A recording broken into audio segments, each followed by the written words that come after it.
Oke, terima kasih Anda masih bersama kami di Morning Zone Trijaya di kebersamaan kita edisi hari ini Rabu tanggal 4 Desember 2024. Masih bersama saya Fadli Sungkara dan juga Setio Nuryanto. Untuk Oke Zoner dan juga pendengar Trijaya bisa ikutan di pagi hari ini melalui WhatsApp ya 0812 111 1046. Kita masuk ke berita cuaca. Iya. Lestari alamku, lestari desaku, di mana Tuanku menitipkan aku. Siapa yang nyanyi?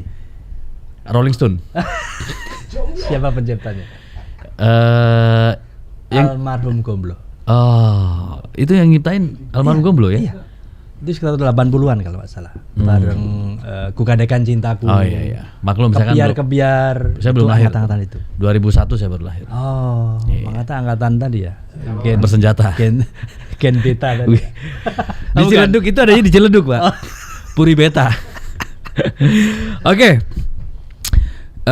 Ini ada potensi cuaca ekstrim yang disampaikan dan ini perlu diantisipasi, diwaspadai di penghujung tahun 2024 ini, di mana ada momen libur Nataru ya. Iya. Karena mungkin ada banyak pelaku perjalanan, entah itu yang mudik maupun juga yang berdharma wisata. Betul. Jadi ini perlu diantisipasi.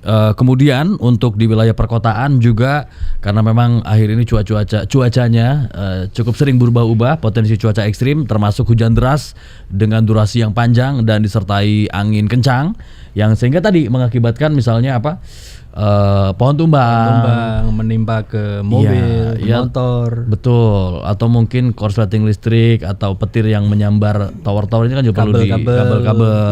Ya, banyak yang perlu kita antisipasi dan waspadai. Apa sih yang menjadi penyebab dari cuaca ekstrim yang terjadi belakangan ini? Kemudian kira-kira ini akan berlangsung sampai kapan dan apa yang perlu dilakukan? Kita akan ngobrol-ngobrol bersama Ketua Program Studi Sarjana Meteorologi ITB, Institut Teknologi Bandung, ada Dr. Muhammad Rais Abdillah SSI MSc. Pak Rais, selamat pagi. Selamat pagi Mas Fadli, Mas Setio. Oke. Oh, masih muda ternyata. Tadi kita kira udah bapak-bapak ya. Kita bilang Mas aja ya. Mas atau Kang nih? Siap. Bebas ya, Mas. Bebas ya. Bebas jadi gimana? Oh salah.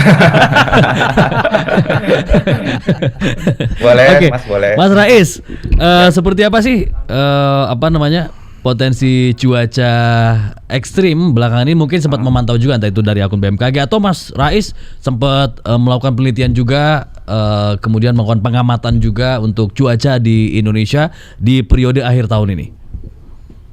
Baik, terima kasih atas kesempatannya. Memang teman-teman saya prihatin ya banyak kejadian cuaca ekstrim dan bencana hidrometeorologi akhir-akhir ini.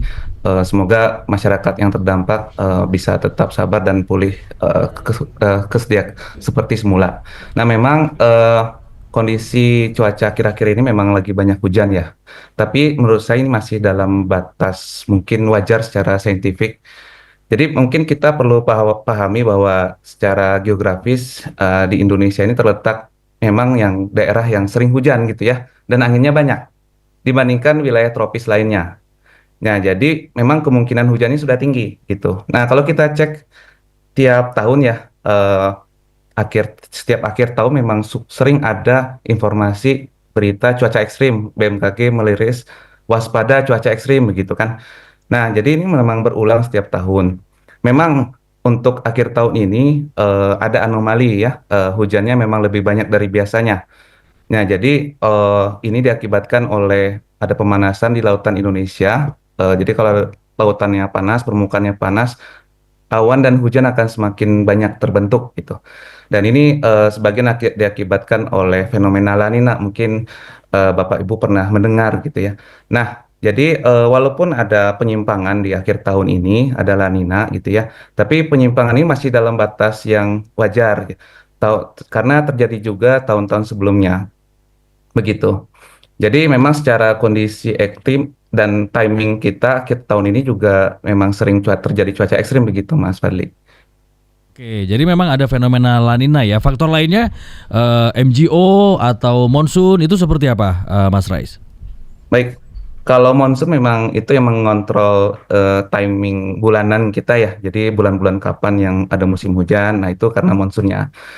Dan tapi mungkin minggu-minggu kapan yang banyak hujan, ada yang sedikit hujan, itu bisa dipengaruhi oleh MJO. Jadi kalau apa namanya dia mempengaruhi timing yang berbeda. Dan cuman kalau untuk MJO saya lihat memang belum terlalu aktif ya akhir-akhir ini. Jadi mungkin lebih dipengaruhi oleh monsun dan La Nina sepertinya. Oke. Nah, kalau misalnya sekarang ini Indonesia udah merata belum sih Mas Rais semuanya memasuki musim penghujan? Karena sebelumnya kan di wilayah-wilayah Sumatera, Kalimantan, Sulawesi yang udah lebih dulu. Tapi untuk di wilayah selatan garis Katulistiwa atau ekuator ini belum katanya di wilayah Jawa dan sekitarnya. Nah, sekarang apakah sudah masuk semuanya ke musim penghujan? Baik, kalau saya lihat informasi dari BMKG gitu ya, memang secara rata-rata udah mulai warna hijau tuh. Secara rata-rata seluruh Indonesia, memang secara lokalnya ada daerah yang mungkin tidak terlalu hijau gitu ya, atau lebih tidak terlalu basah begitu. Tapi ya itu kita lihat secara rata-ratanya gitu ya. Karena kalau secara lokal mungkin masih ada error atau perbedaan yang tidak terlalu signifikan begitu. Oke, nah kalau untuk potensi cuaca ekstrim yang terjadi itu se-ekstrim apa sih kalau misalnya orang dengar nih potensi cuaca ekstrim emang gimana sih? Terus se-ekstrim Baik. apa sih gitu? Itu bisa Oke. digambarin nggak Mas Rais? Baik, menarik nih Mas. Sebenarnya ekstrim itu kalau bahasa ilmiahnya kan jarang terjadi ya, Iya. pencilan gitu kan, pencilan. Tapi kok kita tiap hari dengerin ekstrim gitu kan? Nah, artinya apa? Sebenarnya kondisi curah hujan di Indonesia itu secara dasarnya memang udah deras gitu. Kondisi biasanya itu udah deras dan lebat gitu. Jadi ekstrim yang kita bayangkan, yang kita bicarakan tuh memang intensitasnya yang besar gitu ya. Mm-mm. Tapi secara statistik sebenarnya itu biasa gitu.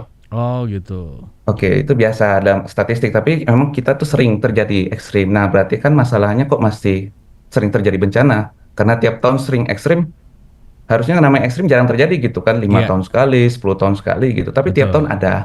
Berarti ada yang perlu dibenah nih dalam Hmm. memitigasi dampaknya gitu kan. Iya. Nah, jadi misalnya ya tadi ya, kita sudah tahu di suatu lokasi ini sering terjadi banjir misalnya. Hmm. Ya, bagaimana kita bekerja sama dengan pemerintah juga agar daerah di sini terhindar banjir, begitu kan? Bisa dari sisi misalnya tanggulnya, Iya. kalau misalnya sulit juga, berarti ya peringatan dininya harus bagus kan? Sistem peringatan dininya agar orang-orang bisa mengungsi lebih awal. Nah, itu Hmm. mungkin yang dua itu yang perlu dibenah, begitu menurut Iya, saya. iya. Karena potensinya banyak ya. Kemarin kejadiannya kalau di Jakarta tuh ada pohon tumbang. Kalau di Oke, Bandung nggak tahu gimana tuh.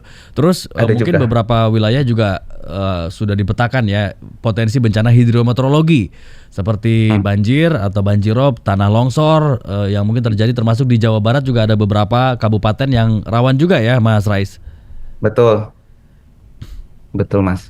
Ya, di Bandung sendiri juga banyak kejadian. Ada di dekat kampus pohon tumbang bulan lalu kalau tidak salah gitu ya. Jadi ya memang butuh kerjasama berbagai pihak. Kalau masalah pohon memang ada jenis-jenis pohon yang cenderung mudah tumbang. Iya. Berarti mungkin kerjasama dengan DLH dan mungkin BPBD setempat untuk mengidentifikasi yang rawan-rawan tadi gitu ya. Itu perlu ditebang atau seperti apa Iya, misalnya. Hmm. iya, oke. Nah, soal hujan, pembentukan awan Mm-mm. hujan, saya kemarin baru dengar tuh fenomena hujan Vegra atau apa ya, yang hujan tidak menyentuh tanah tuh. Jadi katanya Oh dia ya. menguap dulu sebelum sampai jatuh ke bumi. Itu seperti apa? Pernah nggak sih terjadi di Indonesia, Mas Rais? Oh, itu sering terjadi, Sering tiap ya? hari terjadi, tapi Hmm. kan bisa saja nggak terlihat ya. Iya. Dan itu wajar, artinya apa? Jika ada awan, dia sudah berat uap airnya, Hmm. otomatis dia jatuh kan. Tapi saat jatuh itu terjadi penguapan, dan kalau penguapannya lebih cepat daripada air yang tersisa sampai tanah, otomatis hilang gitu, nggak nyampe tanah. Oh, Hmm. jadi mungkin kejadiannya kalau kita lihat langit udah mendung gelap tapi kok nggak hujan gitu ya. Bisa aja terjadi fenomena tadi ketika air yang turun sudah keburu menguap sebelum jatuh ke tanah gitu ya. Oh, ya itu bisa juga. Iya. Kalau itu mungkin lebih, kalau sudah gelap ya, biasanya itu bakal deras sih hujannya. Cuman Oh, iya. mungkin dia jatuh di tempat lain atau Hmm. menguap lagi sebelum turun. Oh, Artinya menguap iya. perlahan dari atas gitu ya, tapi Iya. tidak tidak turun dulu baru menguap. Biasanya kalau Iya. sudah gelap, butirannya besar itu sampai tanah biasanya. Oh, Oke. oke. Nah, kalau misalnya potensi cuaca yang berubah-ubah seketika, apakah ini juga masih kemungkinan terjadi beberapa waktu ke depan selama musim penghujan? Ya itu emang karakter iklim kita pasti Oh, berubah dengan gitu. cepat. Jadi memang apa ya, hujan itu bisa durasi singkat gitu ya. Hujan derasnya mungkin 15 menit, setengah Ya. jam gitu kan. Dan itu terus terjadi dari puluhan tahun lalu gitu Hmm. daerah di Indonesia. Intinya bagaimana kita bisa memonitoring itu dengan cepat, memprediksi itu dengan akurat sehingga orang-orang bisa lebih aware terkait itu ya, Iya, bisa iya. menghadapi itu. Oke. Mas Rais, diprediksi sampai kapan musim penghujan di periode kali ini? Baik, ya kalau dia klimatologinya memang kita itu musim bisa sampai April gitu ya barangkali ya puncak hujan hujan yang cukup banyak. Tapi yang perlu diwaspadai itu sebenarnya puncaknya kan. Nah, puncaknya ini beda-beda Mas. Jadi Iya. di Jakarta mungkin Januari Februari ya puncak hujan. Tapi ada beberapa wilayah lain di Bandung misalnya, walaupun durasi musim hujannya mirip dengan Jakarta, tapi puncak hujan di Bandung itu justru November dan Maret gitu. Nah, jadi mungkin orang-orang, jadi bencana hidrometeorologinya pun lebih banyak di bulan itu agak berbeda. Nah, Iya. informasi ini mungkin yang perlu dipahami dari masing-masing orang gitu ya, lokasinya di mana dan pola iklimnya seperti apa. Iya. Oke, baik kalau begitu. Mas Rais, terima kasih banyak Yap, sudah mencerahkan kami di sini. Mudah-mudahan sehat selalu ya, Mas Rais. siap sama-sama. Oke. Terima kasih. Selamat pagi. Selamat pagi. Ya, itu tadi Zoner, Dr. Muhammad Rais Abdillah SSI MSc, Ketua Program Studi Sarjana Meteorologi Institut Teknologi Bandung atau ITB.